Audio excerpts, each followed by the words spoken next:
और आरजेडी के सभी माननीय पदाधिकारीगण, कांग्रेस पार्टी के पदाधिकारीगण, उपस्थित आदरणीय देवियों और सज्जनों, छपरा जिला अपने आप में बहुत ही राजनीतिक रूप से महत्वपूर्ण जिला है और मैं आभारी हूं भाई अखिलेश का, जिन्होंने मुझे आमंत्रित किया आप सब लोगों के बीच में।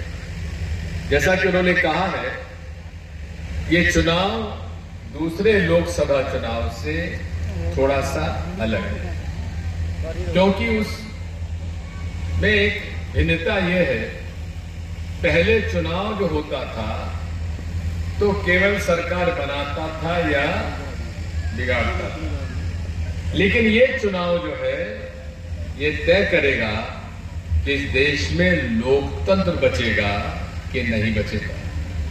ये चुनाव तय करेगा कि संविधान बचेगा कि नहीं बचेगा।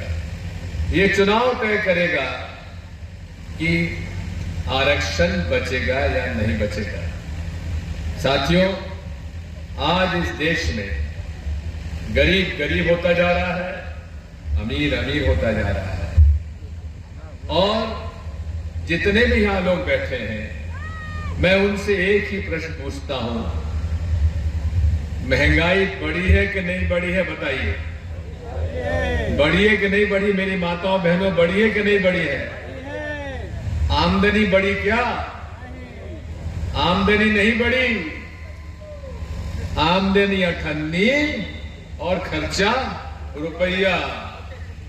कैसे घर चला रहे हैं आप लोग? कैसे घर चला रहे हैं हम लोग?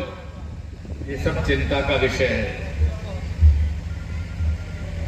बच्चे को पढ़ा दिया, अच्छी शिक्षा दे दी, उसको पढ़ाने के लिए कर्जा भी ले लिया और रोजगार उसको नहीं मिला।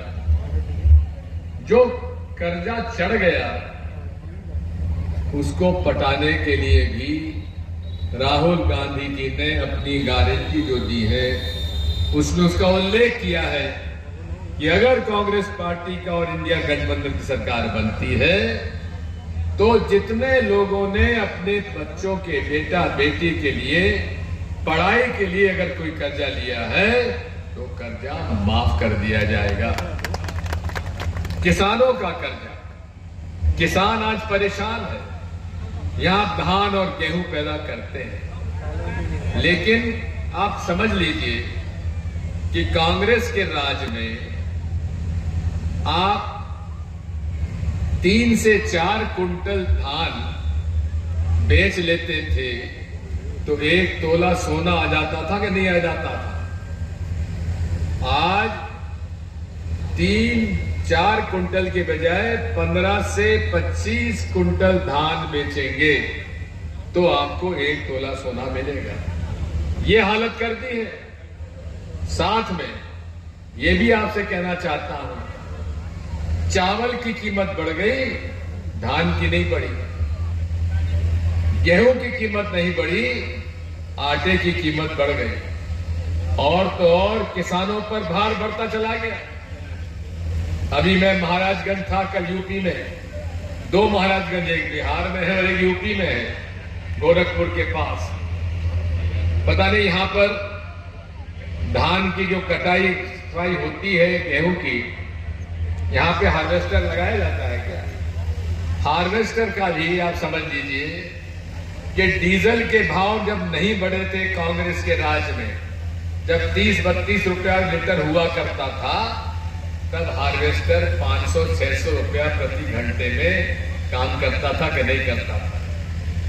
आज वही हार्वेस्टर जो है 1200-1500 रुपए प्रति घंटा ले रहा है।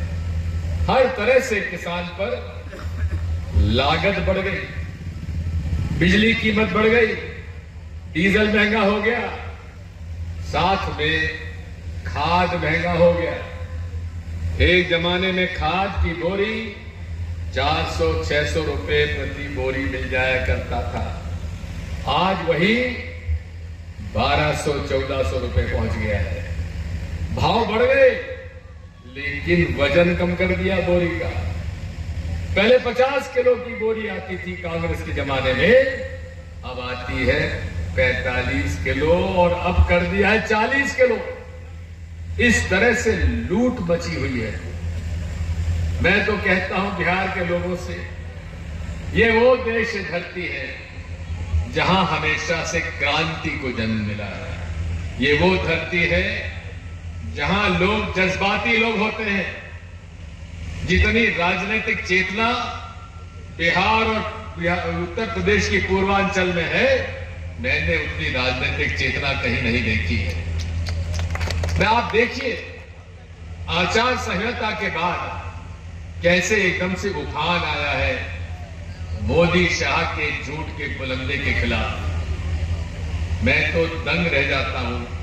मुझे 50 साल राजनीति में हो गए, लेकिन मैंने मोदी जी जैसा झूठ बोलने वाला व्यक्ति नहीं देखा। झूठ की फैक्ट्री चलती है उसके यहां। आज झूठ बोलो, हम उसको झूठ साबित करें, उसके बाद दूसरी झूठ बोल देता है। हर दिन झूठ। एक जगह कहेगा कि हिंदू मुसलमानों को लड़ाना जो व्यक्ति करता है उसको राजनीति में रहने का अधिकार नहीं है। लेकिन पिछले 25 साल में उन्होंने हिंदू मुसलमान को लड़ाने के अलावा दूसरा काम नहीं किया। आज लड़ाई धर्म की नहीं है, आज लड़ाई है पेट की, आज लड़ाई है रोजगार की, आज लड़ाई है महंगाई की। मैं गलत तो नहीं कह रहा हूं, हाँ करना ठीक कह रहा हूं ना। आप महंगाई से परेशान हैं कि नहीं, मैंने बताओ। ये सिलेंडर जो आपका आता था कांग्रेस के जमाने में 400 रुपए में आता था कि नहीं आता था। इन्होंने बढ़ा के पहले किया 1150 और चुनाव आया तो 200 रुपए कम किए, जबकि इसको तो 400-500 रुपए ज्यादा सिलेंडर में जाना नहीं था। आप में से कितनी बहनें हैं जो सिलेंडर पे, गैस पर खाना पकाती, जरा हाथ तो उठा के बताओ।